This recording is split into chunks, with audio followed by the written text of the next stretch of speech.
Hello बच्चों, welcome to माँ की पढ़ाई।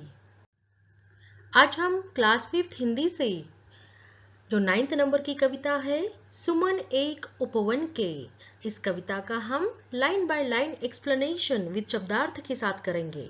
इस कविता के कवि है द्वारका प्रसाद माहेश्वरी। ओके, तो चलिए कविता का नाम देखिए बच्चों, सुमन एक उपवन के। सुमन का अर्थ होता है फूल यानी फ्लावर्स। उपवन, उपवन का मीनिंग होता है बाग, बगीचा या गार्डन, पार्क। ओके, तो सुमन एक उपवन के यानी फ्लावर्स ऑफ ए गार्डन। आगे देखिए, बातों बातों में, बगीचे में जाकर आपको कैसा लगता है? How do you feel when you visit the garden?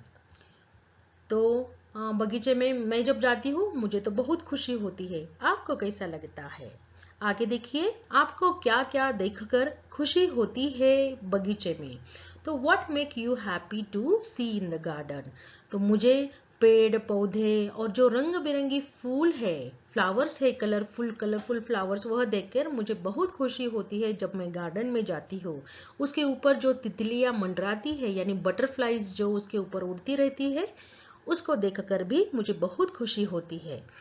आगे देखिए, कवि ने फूलों के माध्यम से एकता का संदेश दिया है। फूलों के माध्यम से यानी थ्रू फ्लावर्स, एकता यानी यूनिटी, संदेश यानी मैसेज। तो in this poem the poet has given us the message of unity through flower. Okay, किसका मैसेज हम इस कविता से हमें मिलता है? तो एकता का संदेश मिलता है। आगे देखिए, जिस प्रकार प्रकृति विभिन्न फूलों फलों में भेद नहीं करती, उसी तरह इस भूमि में जन्मे प्रत्येक मनुष्य को जाति, धर्म, रंग, रूप, अमीरी गरीबी का भेद मिटाकर मिलजुल कर रहना चाहिए। तो देखो बच्चों, जिस प्रकार प्रकृति, प्रकृति यानी नेचर, तो जिस प्रकार नेचर, डिफरेंट टाइप के जो नेचर में फ्लावर्स है, फल है यानी फ्रूट्स है, फ्लावर्स है, उसमें वह भेद नहीं करती है कि यह अच्छा फ्लावर है, वह बुरा है, इसका कलर अच्छा है, तो इसमें वह भेद नहीं करती। उसी तरह से मनुष्य ने भी जाति, धर्म यानी कास्ट, रिलीजन के ऊपर, रंग रूप के ऊपर यानी कलर के ऊपर, और अमीरी गरीबी यानी रिचनेस, पॉवर्टी, इसके ऊपर कभी भी एक दूसरे के साथ भेदभाव नहीं करना चाहिए। तो भेदभाव मिटाकर सबने एक साथ आकर मिलजुल कर रहना चाहिए।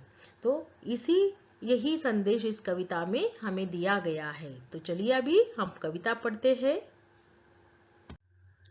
कविता पढ़ना शुरू करने से पहले देखिए बच्चों, साइड में मैंने शब्दों के अर्थ दिए हैं आपको हेल्प के लिए। जब मैं आपको इस कविता को पढ़ाऊंगी उस वक्त कठिन शब्दों के मीनिंग इंग्लिश और हिंदी दोनों में भी समझा दूंगी। ओके, तो चलिए अभी हम कविता पढ़ना शुरू करते हैं। हम सब सुमन एक उपवन के, एक हमारी धरती सबकी, जिसकी मिट्टी में जन्मे हम। मिली एक ही धूप हमें है, सींचे गए एक जल से हम। पले हुए हैं झूल झूल कर, पलनों में हम एक पवन के, हम सब सुमन एक उपवन के। ओके बच्चों, तो चलिए अभी हम इसका मीनिंग समझते हैं। हम सब सुमन एक उपवन के, तो कवि यहाँ पे कह रहे हैं कि हम सब जो सुमन है, सुमन यानी फ्लावर्स, फ्लावर्स है जो एक ही उपवन के है यानी एक ही गार्डन के है। उपवन यानी गार्डन, सुमन यानी फ्लावर। तो यहाँ पे देखिए, जब कविता मैंने शुरू की थी तब आपको बताया था कि कविता में कवि ने यह संदेश दिया है कि हमें मानव जाति को यानी मनुष्य को एकता का संदेश फूलों के द्वारा यानी थ्रू फ्लावर्स हमें एकता का मैसेज इस कविता में दिया है। तो यहाँ पे कवि ने हम सब किसे कहा है? हम सब हमारे पूरी मनुष्य जाति को कहा है। ओके, तो हम सब ह्यूमंस के लिए कहा गया है सुमन, यानी हम सब जो ह्यूमन है वह एक टाइप के फूल है, एक टाइप के फ्लावर है। कौन से बगीचे के, कौन से उपवन के? तो वह उपवन का नाम है अर्थ यानी हमारी धरती, पृथ्वी। ओके, तो उपवन यहाँ पे क्या है? पृथ्वी है। सुमन कौन है? हम ह्यूमंस है। तो हम सब सुमन एक उपवन के, तो हम सब जो फूल है वह पृथ्वी जैसे बगीचे के है। तो हमारे लिए ह्यूमंस के लिए बगीचा यानी गार्डन कौन है? पृथ्वी है। तो जिस तरह से सारे फूल कोई एक गार्डन के होते हैं, उसी तरह हम मनुष्य भी एक ही गार्डन के फूल है, यानी एक ही अर्थ के सारे फ्लावर्स है। आगे देखिए, हम सब सुमन एक उपवन के, means we all flower belong to the same garden, that is called earth. एक हमारी धरती सबकी, तो कभी कहते हैं कि हमारी सबकी धरती, धरती यानी लैंड, अर्थ एक ही है। We all have one land, जिसकी मिट्टी में जन्मे हम, मिट्टी यानी सॉइल, जन्मे यानी बर्थ लिया है, कि जिसकी मिट्टी में हमने जन्म लिया है, ऐसी हमारी एक ही धरती है। We all have one land and we have all taken birth in the same soil of this अर्थ।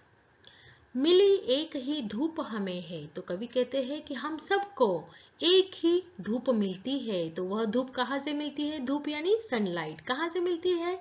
सूरज से मिलती है। सूरज की गर्मी, रोशनी सबको एक जैसी सेम मिलती है। We all get sunlight from the same sun. सींचे गए एक जल से हम, हमें सींचने के लिए, हमारा ग्रो होने के लिए, सींचने के लिए हम एक ही पानी का यूज करते हैं। We have all been watered by the same water, that is a rain water, right. तो हम सबको एक ही पानी से सींचा जाता है। सींचना यानी इरिगेट करना, इरिगेशन, ओके। जैसे फार्मर जैसे अपने फार्म में पूरे जो क्रॉप लगाते हैं उसको सींचते हैं, इरिगेट करते हैं, तो उसी तरह से सारे फ्लावर को बढ़ने के लिए उनको सींचना पड़ता है, यानी उनको पानी देना पड़ता है। तो वो पानी भी एक ही है, वह है बारिश का पानी, एक ही वाटर होता है। पले हुए हैं झूल झूल कर पलनों में हम एक पवन के।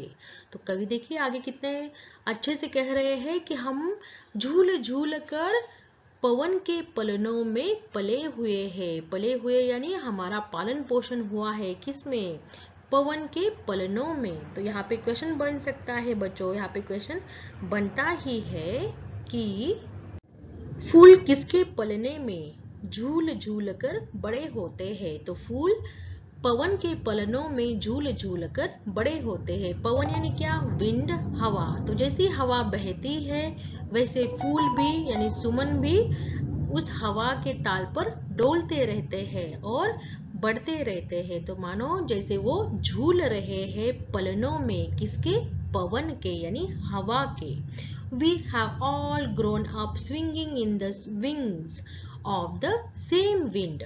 तो यहाँ पे देखिए हमारे लिए पवन भी एक है, जल भी एक है, धूप भी हमें एक से ही मिलती है, यानी सूरज से ही मिलती है। हम रहते भी एक ही गार्डन में है, हमने जन्म भी एक ही मिट्टी में, एक ही धरती पे लिया है, ओके। तो यहाँ पे हम सब एक साथ ही एक ही धरती पे रहते हैं, ऐसे कवि यहाँ पे बता रहे हैं इस पैराग्राफ में। हम सब सुमन एक उपवन के, तो हम सब फ्लावर जो है एक ही गार्डन के हैं, हम सब फूल एक ही बगीचे के हैं, ओके। चलिए आगे देखते हैं। अभी आगे देखिए, सूरज एक हमारा जिसकी किरणें उर्की कली खिलाती, एक हमारा चांद चांदनी जिसकी हम सबको नहलाती, मिले एक से स्वर हमको है भ्रमरों के मीठे गुंजन के, हम सब सुमन एक उपवन के। तो इस पैराग्राफ में देखिए बच्चों, इस स्टैंजा में देखिए क्या दिया हुआ है कि कवि कहते हैं कि सूरज एक हमारा, हमारा सूरज यानी सन एक ही है। वी हैव ओनली वन सन, यानी एक ही सूरज है, जिसकी किरणें उर की कली खिलाती। किरणें यानी सनरेज, उर का मीनिंग होता है हृदय यानी हार्ट, कली का मीनिंग होता है बर्ड, और खिलाती यानी ब्लूमिंग, ब्लूम करती है। तो कवि कहते हैं कि सूरज की किरणें उस फूलों की जो कली होती है, फूल बनने से पहले जो कली होती है, बर्ड होता है, तो सूरज के किरणों की हेल्प के वजह से वह बर्ड खिलती है और फ्लावर में बदल जाती है। We have only one sun whose rays help the bird to bloom। तो कवि यहाँ पे कहते हैं कि सूरज की किरणें कली को क्या बनाती है, फ्लावर बनाती है, कली के उर के यानी कली के हृदय को खिलाती है, यानी फ्लावर बनाती है, ब्लूम करती है कली के हार्ट को। ओके, आगे देखिए, एक हमारा चांदनी जिसकी हम सबको नहलाती। तो यहाँ पे मीनिंग देखिए बच्चों, एक हमारा चांद यानी मून, तो we have only one moon, right, उसकी चांदनी। तो यहाँ पे मीनिंग समझे बच्चों, चांद की चांदनी का मीनिंग होता है मून लाइट, चांद की रोशनी। ओके, तो एक हमारा चांद यानी हमारा मून भी एक ही है, one is our moon, those light, उसकी लाइट चांदनी यानी उसकी जो रोशनी है चांद की, उसे कहते हैं चांदनी, जिसकी हम सबको नहलाती, हम सबको वह नहलाती है, बात कराती है चांद की रोशनी। जो दिन में तो सनलाइट होता है, लेकिन रात में चांद की रोशनी होती है, यानी चांद की चांदनी होती है, जिसको सारे फूलों को, सारे पौधों को क्या करती है, वह चांद की रोशनी नहलाती है, बात करवाती है। ओके, मिले एक से स्वर हमको है, भ्रमरों के मीठे गूंजन के। तो आगे कवि कहते हैं कि मिले हमको एक ही स्वर है, स्वर यानी आवाज सुनाई देता है, सारे फ्लावर्स को एक ही आवाज सुनाई देता है। वह सुंदर यानी ब्यूटीफुल वॉइस जो होता है वो किसका होता है, भ्रमरों का। भ्रमर यानी क्या, बम्बल बी, भंवरा। भ्रमर को क्या कहते हैं, भंवरा। आपने गार्डन में देखा होगा, एक ब्लैक कलर का बम्बल बी आपको इधर से उधर घूमते हुए दिखाई देता होगा, कभी इस फ्लावर से उस फ्लावर में, और वो एक साउंड प्रोड्यूस करता है, ऐसा साउंड, राइट। तो वह है भंवरा, बम्बल बी। वह फूलों के इर्द गिर्द घूमता रहता है और उसका स्वर जो फूलों को सुनाई देता है, वह बहुत ब्यूटीफुल वॉइस यानी स्वीट वॉइस उनको लगता है। तो सबको वही एक ही स्वर सबको सुनाई देता है, मीठे गुंजन के, यानी उसके जो स्वर होते हैं, मीठे स्वर यानी स्वीट वॉइस है, वह सबको फ्लावर को सुनाई पड़ते हैं। तो यहाँ पे क्वेश्चन बन सकता है कि सारे फूलों को किसके मीठे स्वर यानी मीठे गुंजन, मीठे स्वर किसके सुनाई देते हैं फूलों को। तो यहाँ पे भ्रमरों के यानी भंवरों के, बम्बल बी के स्वीट वॉइस जो है, उनका जो स्वर है, उन्हें सुनाई देता है फ्लावर्स को। ओके, हम सब सुमन एक उपवन के, we are all flower of a garden. Okay, तो चलिए अभी नेक्स्ट देखते हैं। रंग रंग के रूप हमारे, there are different colourful flowers. अलग अलग है क्यारी क्यारी, क्यारिया यानी बेले। जो क्लाइंबर प्लांट होते हैं, अलग अलग फ्लावर के जो प्लांट है क्लाइंबर, उसकी को क्या कहते हैं, बेले कहते हैं। ओके, तो रंग रंग के रूप हमारे, यानी आप अगर गार्डन में जाओगे तो आपको अलग अलग रंग के यानी डिफरेंट कलर्स के फ्लावर दिखाई देंगे। उसकी क्यारियां भी यानी फ्लावर बेड्स जो है वह भी अलग अलग दिखाई देंगे। लेकिन हम सब से ही मिलकर है उपवन की शोभा सारी। लेकिन ये सारे अलग अलग कलर के फ्लावर मिला के उसकी जो क्यारियां है यानी बेले है, उसको मिलाकर ही उपवन की यानी गार्डन की शोभा बढ़ती है। शोभा यानी सुंदरता बढ़ती है, गार्डन की ब्यूटी इंक्रीज होती है because of the different colourful flowers and बेले, क्यारियों की वजह से गार्डन की शोभा बढ़ती है, सुंदरता बढ़ती है, गार्डन ब्यूटीफुल दिखता है because of the different colours of flowers. आगे देखिए, एक हमारा माली यानी क्या, गार्डनर। तो our gardener is also the same. हम सब रहते नीचे एक गगन के, तो हम सब एक ही गगन के नीचे रहते हैं। गगन यानी स्काई, आसमान। तो यहाँ पे कवि कहना चाहते हैं मनुष्य को भी कि हम सब का एक ही माली है जो है भगवान, गॉड। और फ्लावर के लिए देखा जाए तो गार्डन में जो गार्डन की देखभाल करता है गार्डनर, वही फ्लावर को भगवान के जैसा होता है तो वह उनका माली होता है, और हमारे मनुष्य जाति का माली कौन है? भगवान। हम सब एक ही गगन के नीचे रहते हैं, यानी एक ही आसमान के हम नीचे रहते हैं। We all live under the same sky. हम सब सुमन एक उपवन के, हम सब जो फ्लावर है एक ही गार्डन के। अभी आगे देखिए, फूल क्या कहते हैं? कांटों में खिलकर हम सब ने हंस हंस कर है जीना सीखा। तो फूल कहते हैं कि हम कांटों में खिलते हैं, कांटे यानी थॉर्न्स, खिलना यानी ब्लूम होना। तो फ्लावर कहते हैं कि हम ब्लूम होते हैं कहाँ पर? थॉर्न्स में। फिर भी हमने हंस हंस कर है जीना सीखा। फिर हम हंस हंस कर जीते हैं, हमने सीख लिया है हंस हंस कर जीना। थॉर्न में खिलने के बाद भी। We bloom in thorns and we have learn to live with laughter. एक सूत्र में बंधकर हमने हार गले का बनना सीखा। एक सूत्र यानी धागा, थ्रेड, बंधकर यानी बांधकर यानी टाई होकर। हार गले का, हार यानी गारलैंड, ओके, गले का यानी नेक। तो फ्लावर आगे कहते हैं कि हमने एक ही धागे में बांधना सीख लिया है, और किसी के गले का हार बनना भी सीख लिया है।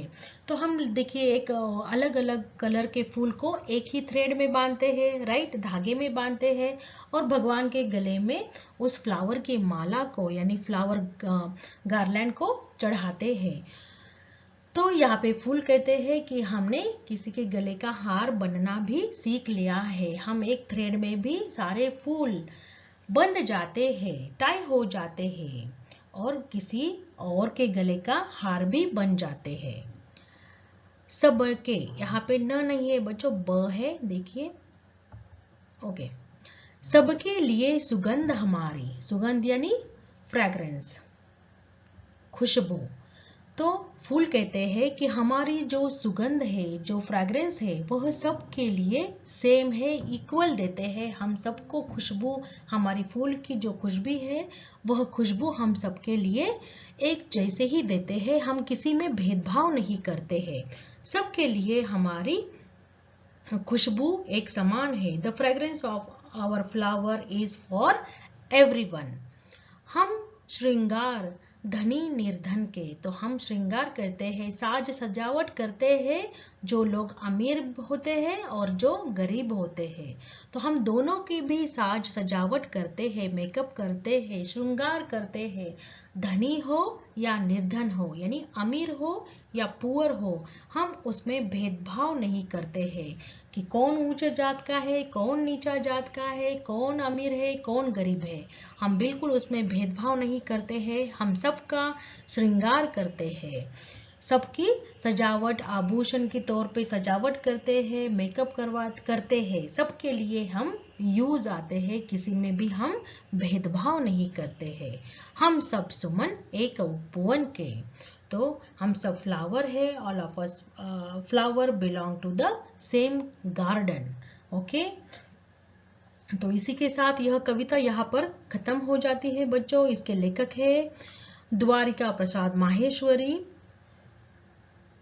तो अगर आपको यह कविता पसंद आई हो तो प्लीज एक लाइक कीजिएगा, अपने फ्रेंड्स के साथ शेयर कीजिएगा, और मेरे चैनल को सब्सक्राइब जरूर कीजिएगा। इस कविता को रिवाइज करने के लिए मैं शॉर्ट क्वेश्चन बनाने वाली हूँ बच्चों, तो उसका लिंक मैं डिस्क्रिप्शन बॉक्स में जल्दी से ही डाल दूंगी। और इस लेसन के, इस कविता के ऊपर जो क्वेश्चन आंसर्स और ग्रामर है, इस लेसन के, इस कविता के नीचे आपको टेक्स्ट बुक में दिए हुए उसका लिंक मैं डाल दूंगी, तो उसको जाके आप सारे प्रश्न उत्तर और ग्रामर देख सकते हो, ओके। तो चलिए, अगर यह वीडियो पसंद आया हो तो please subscribe my channel. Thank you.